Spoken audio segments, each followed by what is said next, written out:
Par cet acte, la présidente de la Fondation Servie, Henriette Konan-Bédié, lance officiellement les travaux de construction de l'unité de transformation du manioc à Bokanda, région d'Unzi. Une grande usine pour nous.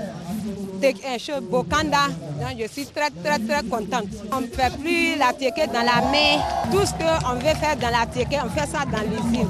En attendant, les productrices de manioc de Bokanda restent impuissantes devant les difficultés. Pour aller chercher manioc en brousse, le véhicule de fois c'est 50 000, 60 000. On s'en va prendre pour venir, on n'a pas bénéfice. Moulin aussi, quand on pile, la cuvette c'est de 300, 500. En tout cas, on cherche un aide. Le conseil municipal de Bokanda se dit préoccupé. Nous avons décidé qu'au niveau des 105 villages du département, que les femmes et les jeunes s'organisent en société coopérative. Et après cette organisation, nous allons mettre en place une fêtière qui va faciliter la production, qui va faciliter l'écoulement de cette production vers les grandes zones de commercialisation et la mise en route des unités de transformation. La culture du manioc reste l'activité principale des populations des départements de Bokanda, d'Imbokro et Kwasi-Kwasi-Kro. À cette cérémonie de pose de la première pierre de l'usine de transformation de manioc de Bokanda, la présidente de la Fondation Servie a invité les jeunes et surtout les femmes à lutter contre la pauvreté. Et cela en créant des activités génératrices de revenus, dont la culture du manioc. Pour que chaque femme puisse s'occuper de ses propres enfants. Si l'homme n'arrive pas à assumer, qu'elle-même s'assume. La femme doit être complémentaire à l'homme. Pour la construction des unités de transformation du manioc de Dimbokro et Bokanda, les initiateurs du projet ont sollicité l'expertise de la Société ivoirienne de technologie tropicale, I2T.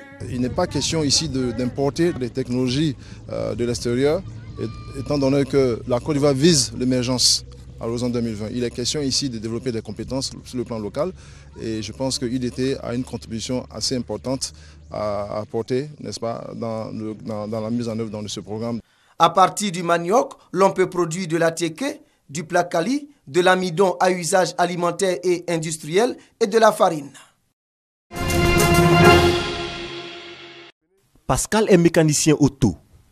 Ce métier, il l'a appris sur le tas. Installé à son propre compte depuis plusieurs années, Pascal s'estime heureux d'avoir formé d'autres jeunes qui vivent de cette profession. Mon patron s'appelait Assamoah, c'était un Ghanéen, celui qui nous a appris à travailler. Bon, par rapport à ce qu'il nous montre, c'est ce qu'on a appris et puis jusqu'au Audi, j'ai continué moi aussi à former beaucoup des apprentis Audi qui sont patrons. Comme Pascal, ils sont des milliers d'artisans qui exercent leur métier sans aucune qualification. Selon la Chambre nationale des métiers de Côte d'Ivoire, seule la formation professionnelle peut garantir un bel avenir au secteur de l'artisanat. La structure s'engage donc dans un partenariat avec le ministère de l'enseignement technique et de la formation professionnelle.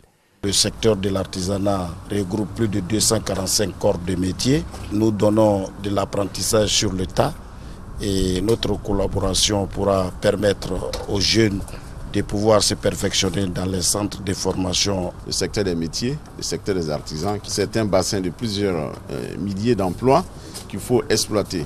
Et c'est pourquoi dans le partenariat, nous souhaitons véritablement apporter notre appui à la Chambre des métiers à travers les opportunités de formation des jeunes. Grâce à cette collaboration, les maîtres artisans vont se perfectionner dans les centres de formation professionnelle. En retour, les élèves formés dans les établissements professionnels bénéficieront de stages dans les ateliers d'artisans. Tout ceci dans l'optique de donner un nouveau visage à la formation professionnelle et faciliter l'auto-emploi. Loyauté et abnégation au service du district autonome d'Abidjan, enfin reconnus.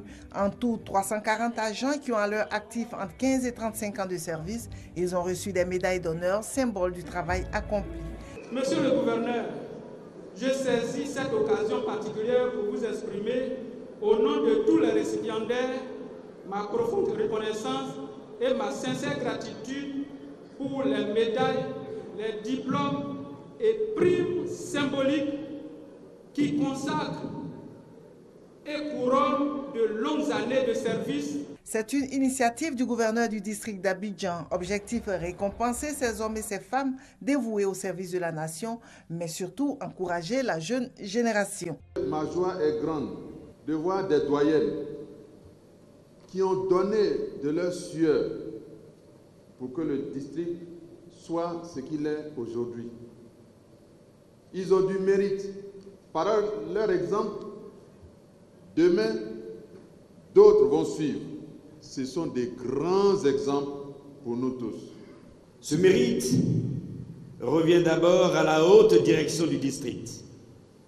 Sous l'impulsion de monsieur le gouverneur Begré Mombé, qui a eu la hauteur d'esprit de donner droit à cette aspiration légitime des travailleurs, vieille de 10 ans, de se voir distingués au titre de la médaille d'honneur du travail pour fidélité à leur employeur et au dévouement aux vertus du travail.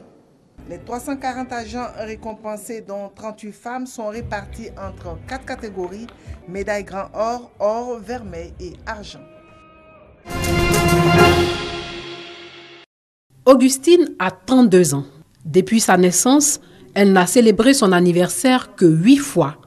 Elle aurait bien voulu le faire tous les ans, mais Augustine est née un 29 février, une date qui ne figure que tous les 4 ans sur le calendrier grégorien.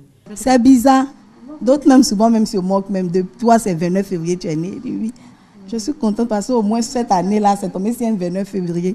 Je vais fêter. Aimé est lui aussi né un 29 février. Et cette année 2016 est bien particulière pour lui. Je suis né un lundi, le 29 février 1988. Et j'ai remarqué que dans le calendrier de cette année, en 2016, le 29 est aussi un lundi. Pour moi, cette année, c'est un jour spécial. Cependant, une question reste posée. Comment célébrer son anniversaire quand le calendrier ne le permet pas? C'est le 1er mars que mes amis et mes frères me souhaitent le joyeux anniversaire. L'année passée, on a fêté le 28. Ils n'étaient pas vraiment d'accord qu'on le fête le 28, mais bon. Cette année, on a le 29 février, donc on fera un gros truc pour aimer. Souvent, si l'année tombe sur un 29 février, on fêtait mon anniversaire. Mais si ça ne tombait pas aussi, on ne fêtait pas. Pour certaines personnes, le 29 février n'augure rien de bon. Mais Augustine et Aimé assurent qu'il n'en est rien. Ce n'est pas parce qu'on n'est pas né le même jour que les autres, ou bien je ne sais pas, qu'on n'a pas la chance. Par exemple, moi, tout ce que je fais me réussit. Il y a un de mes amis qui me taquinait souvent, les gens mal nés là. Je suis en 3e année de gestion, licence de gestion. Ça veut dire que nous, on réussit aussi. Nous avons l'intelligence comme les autres. Les personnes nées le 29 février ne sont pas damnées, à preuve l'Algérien Cheb Khaleb, artiste-chanteur qui a marqué le cœur des mélomanes, et aussi l'Américain Chucky Brown, ancien champion du basketball. Il a laissé une empreinte indélébile dans le monde du basketball. Après cette année 2016, les personnes nées le 29 février vont célébrer leur anniversaire en 2020.